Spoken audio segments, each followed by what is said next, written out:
कौन था करीम लाला? रॉकी के अलावा कितने डॉन 1970 में मुंबई में थे? करीम लाला कैसे मिला हाजी मस्तान से? केजीएफ फ्रेंचाइजी की जो एक गैंगस्टर उर्फ मॉन्स्टर की लाइफ को दिखाती है कि कैसे रॉकी ने मुंबई पर फिर केजीएफ पर अपना कब्जा किया।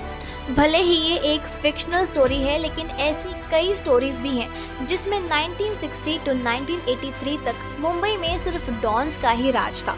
तो आज आपको एक ऐसे ही डॉन उर्फ गैंगस्टर के बारे में बताने जा रहे हैं।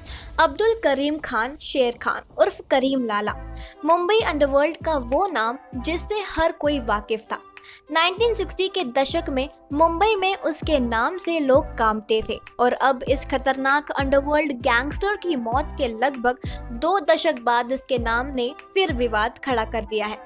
सांसद संजय राउत ने कहा है कि पूर्व प्रधानमंत्री इंदिरा गांधी दक्षिण मुंबई के पिधौनी में करीम लाला से मिला करती थी। मुंबई का ये डॉन लाला कैसे इतना पावरफुल बना और सपनों के शहर माने जाने वाले मुंबई में उसने कैसे राज किया?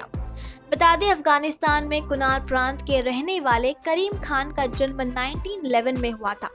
ये साफ नहीं है कि वो किस साल मुंबई आया था। कहा जाता है कि वो 1930 दशक के आखिर और 1940 दशक के शुरू में पेशावर से मुंबई पहुंचा था और हुसैन जैदी की किताब Dongri to Dubai 6 decades of Mumbai के मुताबिक 7 फीट लंबे पाश्तून करीम खान ने अपने करियर की शुरुआत डॉक में काम करके की थी और दक्षिण मुंबई में जुए का एक अड्डा खोलने के बाद करीम खान मुंबई की इस अंधेरी दुनिया का हिस्सा बना। धंधे की मांग ने उसे सूदखोर बना दिया था।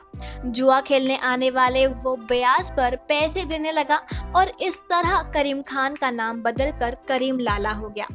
1950 और 60 के दशक में लाला ने जबरन वसूली, शराब की तस्करी और किराएदारों को बेदखल करने, सोने की तस्करी और अन्य गैर कानूनी गतिविधियों के बीच धीरे धीरे अपना कारोबार फैलाया। करीम लाला पैसा लेकर अलग अलग पक्षों के बीच विवादों को सुलझाने का भी काम करने लगा और दक्षिण मुंबई में पठानों की बड़ी संख्या और उसके नेता के रूप में लाला के साथ पठान गिरोह काफी मजबूत हो गया और 1970 के दशक के आसपास करीम लाला हाजी मस्तान और वरदराजन मुदलियार के साथ आ गया। तमिलनाडु से आने वाला वरदराजन ने हाजी मस्तान की मदद से अवैध शराब बेची और कई जुए के अड्डे खोले और डॉक खारगों की चोरी भी की। धारावी और सायन कोलीवाड़ी जैसे क्षेत्रों में वो बड़ा नाम बन गया था। वहीं करीम लाला पिधोनी, नागपाड़ा, कमाटीपुरा और नागदा जैसी दक्षिण बम्बई के इलाकों में अपना धंधा करता था। लाला ने प्रॉफिट के बदले तस्करी के सामान की सुरक्षा के लिए प्रस्ताव पर हाजी मस्तान के साथ काम करने का फैसला किया। कमाटीपुरा से आपको गंगूबाई तो याद आई होगी, जिसमें गंगूबाई की मदद अजय उर्फ करीम लाला करता है, तो वो करीम लाला यही था। जैसे कि हुसैन जैदी ने अपनी किताब Dongri to Dubai 6 decades of Mumbai mafia में लिखा है, तीनों ने एक तरह से 1970 और 1980 के बीच मुंबई पर राज किया। अपने अवैध धंधों के अलावा करीम लाला के 3 वैध बिजनेस भी थे। उसके पास 2 होटल, अल करीम होटल और न्यू इंडिया होटल थे। इतना ही नहीं, उसके पास new India tours and travels नाम की एक ट्रैवल और पासपोर्ट एजेंसी भी थी। 1960 में खुदाई, खिदमतगर और पख्तूनिस्तान जिगर ए हिंद संगठनों को शुरू करने के बाद उसका राजनीति में दबदबा बढ़ा। इन संगठनों की शुरुआत उसने पठानों को काम दिलवाने के लिए की थी। दाऊद इब्राहिम और छोटा राजन जैसे गैंगस्टर्स के उदय के साथ ही लाला की शख्सियत फीकी पड़ने लगी।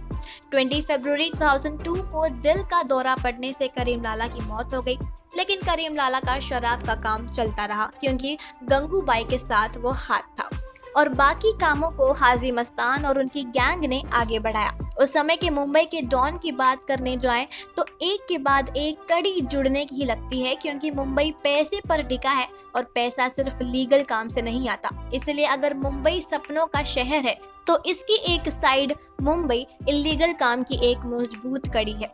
आप पूरे दुनिया जहां में कोई भी इलीगल काम करो, उसकी कड़ी किसी न किसी तरह मुंबई से जुड़ ही जाएगी। क्योंकि करीम लाला सोने की तस्करी भी करता था, लेकिन उस पर उसकी उतनी अच्छी कमांड नहीं थी जितना कि शराब में थी। इसलिए सोने की तस्करी के लिए एक अलग डॉन निकला जो था राउडी थंगम।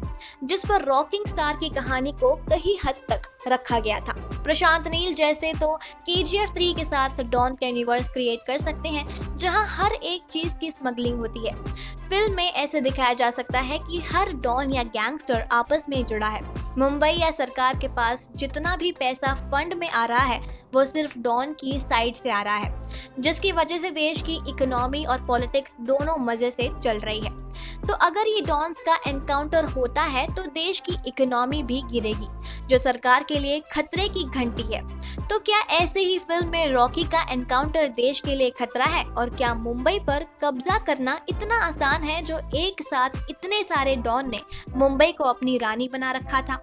आपके विचार हमें कमेंट सेक्शन में जरूर बताएं। और हाँ दोस्तों, जाते जाते इस वीडियो को लाइक और हमारे चैनल बॉलीग्राज स्टूडियोज को भी जरूर सब्सक्राइब कीजिएगा। मिलते हैं फिर एक नई वीडियो और नए कंटेंट के साथ। तब तक खुश रहें, सेफ रहें, बने रहिए हमारे साथ।